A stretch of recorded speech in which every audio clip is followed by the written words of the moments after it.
Okay, welcome everyone to the deep dive. Today, we're really getting into a super intense scene from a giant of literature. We have this excerpt from a text focusing on Dostoevsky's incredible novel, The Brothers Karamazov. That's right. And we're zeroing in on a really high-pressure moment, the interrogation of Dmitry Karamazov, one of the central figures. Yeah, and the setup is key here. The father, old Fyodor Karamazov, he's been murdered. Police are on the scene, and, all eyes are pretty much immediately on Dmitry. He's the passionate, volatile son. Yeah. So this interrogation scene, it's critical. It really drills down on Dmitry, his actions that night, his whole character, and honestly, maybe his fate. Absolutely. So our mission here is to unpack this intense exchange. What exactly are they accusing Dmitry of? How does he push back? And what are those little details in the text that make it so gripping? What does it all tell us about Dmitry and, well, the mess he's in? We'll be looking closely at the questions they throw at him, the really tough ones, and Dmitry's answers, which, let's be honest, are often desperate, sometimes contradictory, and sometimes just baffling. All based on this source excerpt we're working from. Okay, let's dive in. First big thing right out of the gate in this text. Dmitry just keeps saying over and over, I did not kill my father, like really forceful. Oh, yeah, he's absolutely adamant on that point. It's his non-negotiable. But naturally, the investigator's next question is... Well, if you didn't, Dmitry, who did? Exactly. And the text says, initially anyway, Dmitry does sort of point a finger. He admits that just for a second when the cops showed up, he thought it might have been Smerdyakov. He says he instantly knew it couldn't be the old servant Grigory, who basically raised him. I remember he saw Grigory as too loyal. So yeah, his mind went to Smerdyakov. But what's really interesting is how fast he backs away from suspecting Smerdyakov and the reasons he gives. There's something else. The source says he calls Smerdyakov weak, a total coward, even born from a chicken, not a real woman. He seems convinced Smerdyakov is just terrified of him, of Dmitry, and that he just doesn't have the nerve, the spirit for something like murder. Dmitry insists Smerdyakov wouldn't even hurt a fly, let alone kill his own father. Born from a chicken. Wow. That's, vivid and kind of bizarre. Why focus so much on Smerdyakov being weak? Why those specific, almost insulting reasons? I think the insight there is really about Dmitry's own worldview. He sees everything through his own lens of strength, passion, this kind of twisted honor code he has. For someone like Dmitry who acts on these huge violent impulses, the idea that someone he sees as pathetic, totally beneath him, could pull off something as dramatic as killing his father. It's just unthinkable. It really shows how Dmitry's own, ego and his dramatic nature might blind him to what other people are actually capable of, even someone he briefly suspected. Okay, so strong denial of the murder itself. But then, this is where it gets really tricky for Dmitry, where the text shows things tightening around him. He denies the act, but admits the intent. He actually tells them, quite openly with all this raw emotion, that yes, he grabbed the pestle. The source uses the local term, masala kutnewala, went to his father's window, fully intending to kill him. Right, he's shockingly honest about the rage, the murderous feeling he had right then, but he claims something stopped him, right at the last second. He tells them this guardian angel stepped in, that his reason came back just as he was about to swing, and so instead of doing it, he dropped the pestle, climbed out the window, and just left. So he's putting himself right there, weapon in hand, admitting he wanted his father dead, but claiming some kind of, divine intervention, or just a last-minute moral stop. Exactly. He paints it as this dramatic escape from himself. But, put yourself in the investigator's shoes, like the source shows them. They've got a guy admitting he was at the scene, had the weapon, fully intended to kill. How seriously are they going to take this guardian angel's story when they need actual evidence? And they immediately start using that evidence to poke holes in this story. Their first point, according to the text, is about the crime scene itself. Dmitry says he left via the window, which might imply the house was otherwise locked up. But the police found Fyodor's door was open, not closed. And that's a huge detail, because if the door was open, well, the killer probably walked right in. Dmitry's whole story about the window exit suddenly looks shaky. It makes them think maybe he's lying about how he got in or out, maybe trying to cover the real path the killer took. It casts doubt on his entire version of events right there at the window.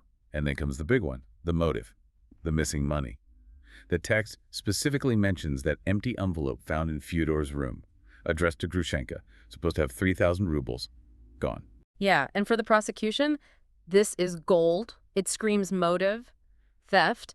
Everyone knew Dmitry was desperate for cash, chasing Grushenka, who his father was also after, and drowning in debt. That missing 3,000 rubles, It ties him to the scene and gives him a very, very strong reason to kill his father. To get that money, it just cuts right through all his dramatic denials. The questioning then pivots to another violent thing Dmitri did that night, hitting the old servant, Grigory, in the garden. Dmitri admits hitting him with the same pestle. Right. Another admitted act of violence. It just keeps building the picture for the police. This guy was violent that night. He intended murder, and he assaulted someone else. And the text shows the lawyers really digging into the how of the Grigory incident. They ask these incredibly precise, almost pedantic questions. Like they make him show them how he climbed the wall, how he sat on it, asking about his legs. Specifically, even make him physically act out throwing the pestle while sitting on a chair that he uses as a prop wall. Yeah, that's a classic interrogation tactic, the physical reenactment. They're trying to lock him into a sequence, looking for inconsistencies. People slip up under pressure, describing physical actions. And Dmitri's reaction, his frustration, the text notes him thinking something like, seriously, you need to ask this. It shows it's getting to him. It's wearing him down. And then they hit him with another puzzle about Grigory. Why did you go back to the garden? You'd hit him, climb the wall, you're basically away. Why return? Dmitri's explanation to the police, well, the text says it's pretty vague. He just says it was some kind of emotional outburst. He didn't really know why, just acted impulsively. But the narrative, the source text itself, hints at the real reason, something he doesn't tell the cops. And it's surprising. It shows another side of Dmitri, his soft spot for Grigory, the man who raised him. Seeing Grigory down, injured, it seems it actually bothered Dmitri's conscience. And here's where the text reveals this really sharp kind of tragic irony. Dmitri, maybe feeling a bit of guilt or compassion for the old man, goes back, maybe to check on him, help him. And in doing that, the source suggests he gets Grigory's blood on his clothes. And that blood, Grigory's blood, gotten on him in maybe an act of, I don't know, clumsy kindness or remorse. Yeah. That becomes the most damning physical evidence against Dmitri for his father's murder. Exactly. The police see bloodstains. They don't think, oh, he was helping Grigory. They think, aha, his father's blood after the murder. They probably assume he went back to mess with the scene or clean himself up. So an act rooted, maybe in some messy connection to Grigory, gets twisted into proof he killed his father. It's a dark look at how things appear versus reality. The investigators also jump on another big contradiction in what Dmitri did that night, something that just doesn't make sense to them. Dmitri says that after everything, the money problems, hitting Grigory, thinking he'd lost Grushenka, he was totally despairing, planned to kill himself at 5 a.m. Right. And as part of this plan, he even gets back a revolver he'd pawned. But before his planned suicide time, he goes off to the town of Mokroe. And what does he do there? Not quiet reflection, no. He spends his supposed last night alive in this wild, loud, expensive binge, carousing. And the lawyers. The text says they react with just open sarcasm, like, really, a man about to kill himself throws a huge party, they mock him. What a man. Yeah, because for them, his actions just don't match his dramatic words, even about suicide. It's not just weird behavior. It looks like a major inconsistency. It makes them question, is any of this genuine? The despair, the suicide plan? Or is it all just part of his usual, volatile, performative personality? It casts doubt on his whole story of the night. But through all these points, all these contradictions and evidence, the text makes it super clear. There's one thing the lead lawyer, Nilitov, keeps coming back to, obsessively. The core question he won't let go of. Where did you get the 3,000 rubles? Yes, the source really hammers this. It's like their white whale. For the police, figuring out where Dmitri got the money he clearly had that night is everything. Did he steal his father's 3,000? If yes, motive proven, case closed. But for Dmitri, explaining where his money came from, assuming it wasn't stolen, is his only shot at breaking that link. And Dmitri's reaction to this question, as the text describes it, it's pure drama. He flat out refuses to answer. Calls revealing the source a great disgrace. Oh. Says it's so shameful he'd rather hang for murder than spill this particular secret. And that's one of the biggest mysteries in the scene, isn't it? I mean, what could possibly be more disgraceful than everything else he's facing? Murder charge, confessed intent, assault, financial ruin, the humiliating search. The fact that he protects this secret more than his own life, it's baffling. It tells you something profound, maybe perverse, about his personal code of honor and shame. Yeah, and the pressure over the money leads directly to that humiliating search of Dmitri. The text really details his pride kicking in at first, like, you can't search me, I'm an officer. He sees it as being treated like a common crook. But they make him comply anyway. And the search, it turns up another inconsistency. They only find 800 rubles on him. Hmm. Now, they add that to what he admits he already spent that night, about 700 rubles. That only makes 1,500 total. Right. So if he supposedly had 3,000, Hmm. where's the other 1,500? The lawyers jump right on that. The math doesn't work. It just fuels their suspicion. Is he lying about the total amount? Did he hide the rest?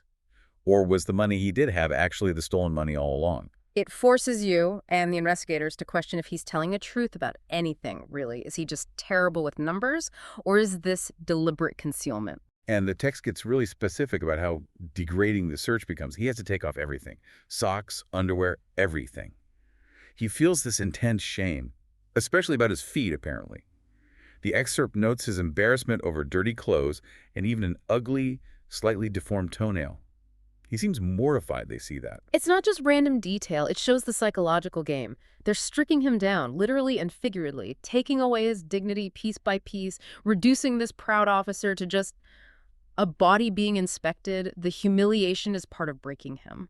Yeah, the text even mentions the cops talking about checking his hat lining for hidden cash. Mm. He overhears it. It just adds to the disgrace. It pushes this big, strong guy almost to tears, the source says. It's a powerful picture of how humiliation works as a form of pressure. Every little thing, a dirty toenail, borrowed clothes that don't fit right, adds up, makes him feel like a criminal regardless of the truth. And about those clothes, after they take his own, the ones with the bloodstains. As evidence, he has to wear these ill-fitting clothes someone else provides. The text points out he's a big guy, broad shoulders, and these clothes are tight, uncomfortable. It's like the final physical insult after everything else. It's a small touch, but yeah, it visually represents his loss of control, his capture. He's literally uncomfortable, trapped in someone else's clothes. It mirrors his whole situation. So, okay. After this incredibly long, dramatic, humiliating interrogation, full of contradictions, admissions, damning evidence, the text loops us back to that central puzzle. Through almost this entire scene described in the excerpt, the single biggest question is left hanging by Dmitri. Where did the 3,000 rubles come from? Yeah, the source emphasizes they just keep pressing him on that. It's the key they need to lock him to the stolen money. Now, the excerpt does mention that right near the end of this section, Dmitri finally says he will reveal the source later. But for the bulk of this intense encounter, that secret, the source of the 3,000 rubles, remains his great disgrace. The one thing he won't give up, even with his life on the line. So what's a key takeaway from all this? I mean, it's an amazing look at interrogation. The psychological pressure, finding inconsistencies, using every little detail, physical evidence, personal shame to build their case. It really shows how messy truth can be, how easily it gets twisted under pressure, Yeah. and how, even something like trying to help Grigori can end up looking like proof of guilt for something else entirely. Absolutely. And digging into this scene helps you, the listener, really grasp the complexity Dostoevsky is weaving. You see the murder through these clashing perspectives. Dmitri's chaotic, emotional view versus the investigator's logical, evidence-first approach. It kind of forces you to be the detective too, right? Weighing it all up, deciding what you think about Dmitri. Yeah, you're left asking, is he just a guilty guy desperately trying to lie his way out? Or is he this fundamentally flawed, chaotic person? Maybe not a murderer, but trapped by terrible luck and his own awful choices, where even his good intentions blow up in his face. Which brings us right back to that final, really provocative question the scene leaves hanging. Dmitri wouldn't reveal where the 3,000 rubles came from, called it a great disgrace, worse than death itself. So after everything else that came out, wanting to kill his father, hitting Grigori, being broke, that humiliating search, what on earth could be the real disgrace he was protecting? What could possibly feel more shameful to him than being accused of murdering his own father? What is that secret? Definitely something to chew on.